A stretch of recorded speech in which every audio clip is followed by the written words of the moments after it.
জবান নাই কেন, আর মাছেরা পানিতেই কেন বসবাস করে? এক ব্যক্তি হজরত আলী রাদিয়াল্লাহু তাআলা আনহুকে এই প্রশ্নটি করেন।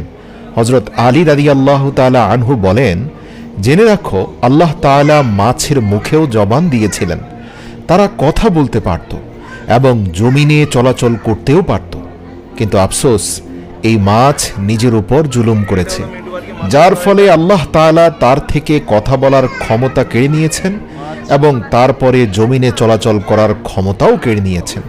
পরিপূর্ণরূপে তাদেরকে শুধুমাত্র এক জলজ প্রাণীতে পরিণত করেছেন। সে আগন্তুক ব্যক্তি জিজ্ঞাসা করল, হে আলী, মাছেরা নিজের উপর কি জুলুম করেছে?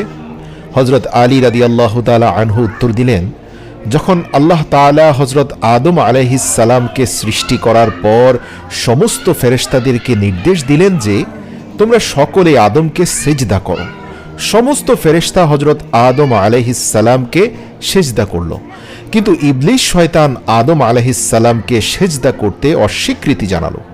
ইবলিস আল্লাহ তাআলার হুকুম অমান্য করে বলতে লাগলো, আপনি আমাকে আগুন থেকে তৈরি করেছেন আর আদমকে সামান্য মাটি থেকে, যার ফলে আল্লাহ তাআলা ইবলিস শয়তানকে জান্নাত থেকে বের করে দিলেন।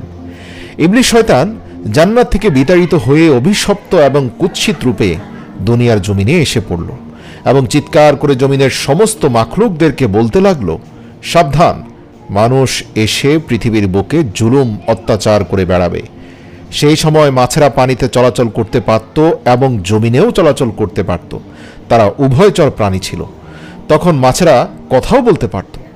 ইবলিস শয়তান সমস্ত প্রাণীদের মধ্যে সর্বপ্রথম মাছদেরকেই কুমন্ত্রণা দিল।